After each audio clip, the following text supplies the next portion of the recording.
बिस्मिल्लाहिर्रहमानिर्रहीम, अस्सलाम वालेकुम। Welcome back to the channel. क्या हाल है आप सबका?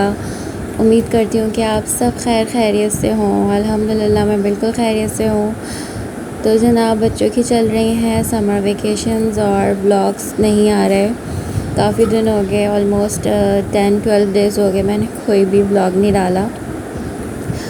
तो बस बात कुछ ये थी कि बस दिल ही नहीं चाह रहा था कुछ भी अपलोड करने का। हालांकि फ़ुटेज जो है वो मैं बनाती रहती हूँ, छोटे छोटे क्लिप्स मैं रिकॉर्ड करती रहती हूँ, तो फिर उसको मैं अपलोड कर देती हूँ। लेकिन वीडियोस तो मैं बना रही थी, लेकिन बस ना ही मैं एडिटिंग कर पा रही थी, ना ही मैं वॉइस ओवर कर पा रही थी। तो बस कुछ अजीब सा चल रहा था मेरे साथ, कुछ अजीब सी बैड फीलिंग और कुछ अजीब सा मतलब नेगेटिव थॉट्स। होता है ना कि सब कुछ ठीक हो लेकिन फिर भी कुछ अजीब सी मायूसी और खौफ सा आपको महसूस होता है। अजीब से आप मतलब एक इत्मीनान सा फ़ील नहीं कर रहे होते, कुछ अजीब सा फ़ील कर रहे होते हो। बहुत ज़्यादा नेगेटिव थॉट्स आ रहे होते हैं आपको, अल्लाह माफ़ करे। तो बस कुछ ऐसी ही फीलिंग्स मेरे साथ थी। और एंड में इस वीडियो के एंड में मैं आपसे बहुत प्यारी प्यारी दो दुआएं, छोटी छोटी सी दुआएं मैं आपसे शेयर करूँगी नेगेटिव थॉट्स के लिए, एंजाइटी, डिप्रेशन। क्योंकि ज़रूरी नहीं होता कि कोई खुदा न खास्ता कोई बहुत बड़ी सी प्रॉब्लम हमारे साथ है तभी हम इन सब चीज़ों से गुज़र रहे होते हैं। अदरवाइज़ मतलब जो भी सराउंडिंग्स में चल रहा होता है, आजकल हम न्यूज़ सुनते हैं तो मतलब अजीब अजीब सी हुकूमत और किस तरफ जा रहा है पाकिस्तान, और महंगाई और ये सब। ऊपर से अगर सोशल मीडिया की, यूट्यूब वगैरह की बात करें तो दुआ ज़हरा का केस जो चल रहा है, और मतलब इतनी नेगेटिविटी हर तरफ से हमको देखने में, सुनने में मिलती है। तो मतलब एक नॉर्मल सी बात है आजकल के दौर में। तो मैं आपसे दो दुआएं शेयर करूंगी, तो ज़रूर आप लोग उसके स्क्रीनशॉट्स ले लें अगर आप लोगों को मतलब नहीं आती तो। वैसे जो एक दुआ है, अल्लाहुम्मा अंतस सलाम व मिनकस सलाम तबारक या ज़ुल जलाल वल इकराम, अल्हम्दुलिल्लाह, वो तो मैं हर फ़र्ज़ नमाज के बाद पढ़ती हूँ।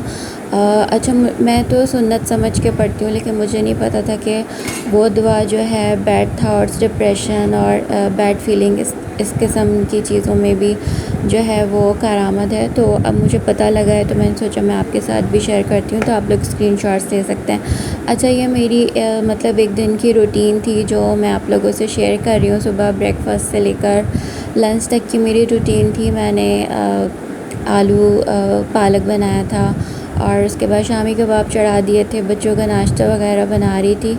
और ये मैं ना थोड़ा सा लाइट के नीचे आपको करके दिखा रही, क्योंकि मुझे ऐसा फ़ील होता है कि जहाँ मेरा स्टोव है और जो काउंटर है ना, वहाँ पे लाइट आती तो है लेकिन बस फुटेज में, वीडियो में इतने अच्छे से कलर्स नहीं आ रहे होते ना।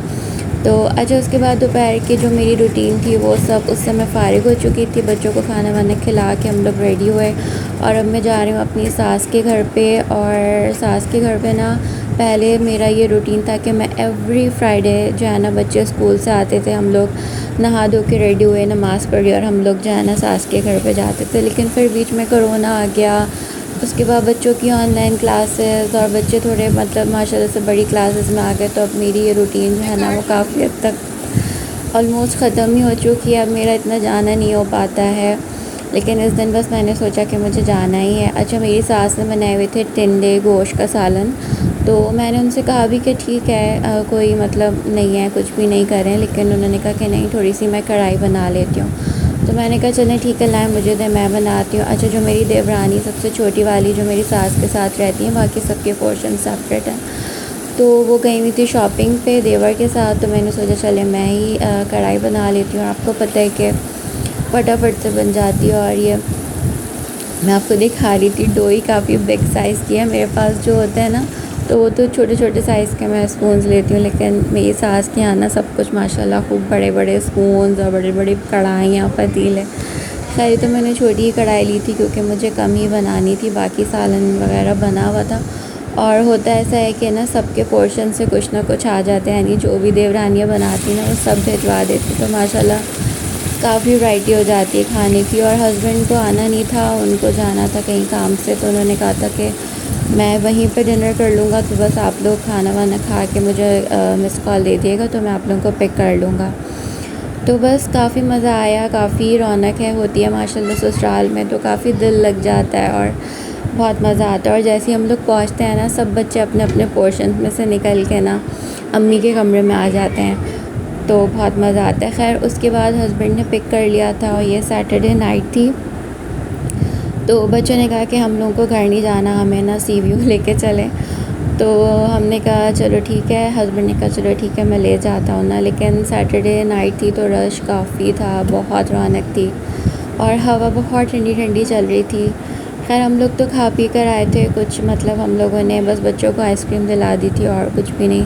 थोड़ी देर हम यहाँ पे रुके, लेकिन काफ़ी अंधेरा अंधेरा सा फ़ील हो रहा था। पहले इतना अंधेरा नहीं होता था सी व्यू पे, जहाँ तक मुझे याद है। खैर मैं तो बहुत सालों बाद सी व्यू आई थी, मुझे याद ही नहीं है कि मैं लास्ट टाइम कब आई थी ना।